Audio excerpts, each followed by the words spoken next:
Iran के Israel पर हमले के बाद से मिडिल ईस्ट के हालात विस्फोटक हो चुके हैं।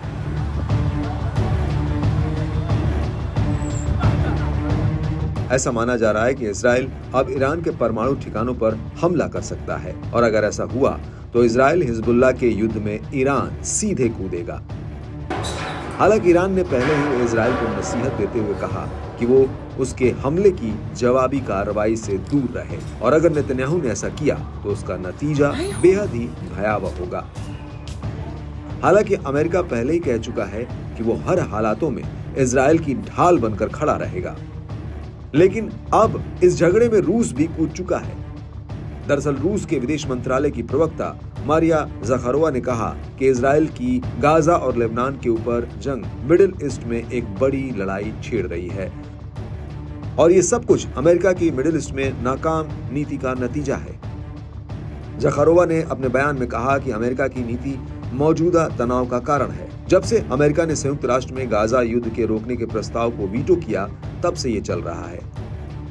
आपको बता दें कि रूस ने अमेरिका पर निशाना साधते हुए कहा कि पेंटागन इजराइल को लगातार हथियार, गोला बारूद और खुफिया जानकारी मुहैया करा रहा है। अमेरिका को यह एहसास होना चाहिए कि इससे विवाद को सुलझाने में कोई मदद नहीं मिलेगी। रूस का कहना है कि अमेरिका को सबसे पहले इजराइल को हथियारों की सप्लाई बंद करनी होगी। इसको लेकर रूस की विदेश मंत्रालय की प्रवक्ता मारिया ज़खारोवा ने कहा कि अगर हम यूएन की क्षमता के बारे में बात करें तो इसमें क्षमता है। अरब इजराइल संघर्ष क्षेत्र में लगभग 1 साल से चल रहा अभूतपूर्व रक्तपात जो एक बड़े क्षेत्रीय युद्ध में बदल रहा है, इसके लिए अंतर्राष्ट्रीय समुदाय से एक प्रतिक्रिया की जरूरत है। यूएन के अलावा और कहां इस प्रतिक्रिया पर काम किया जाना चाहिए।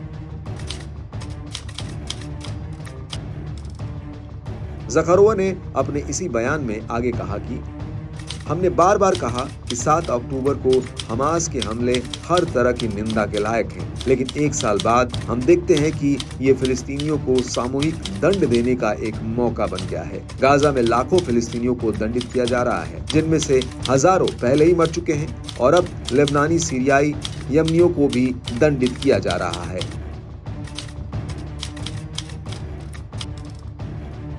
आपको बता दें कि ये पहली बार नहीं है जब रूस ने इजराइल के खिलाफ मोर्चा खोला हो, बल्कि वो पहले भी इस तरह के बयान दे चुका है। सबसे बड़ी बात यह है कि रूस लेबनान के हिजबुल्लाह और हमास के नेताओं की मेजबानी तक कर चुका है और ऐसे आरोप लगते आए हैं कि रूस पहले ईरान को हथियार देता है और फिर ईरान इन्हें हमास और हिजबुल्लाह को ट्रांसफर कर देता है।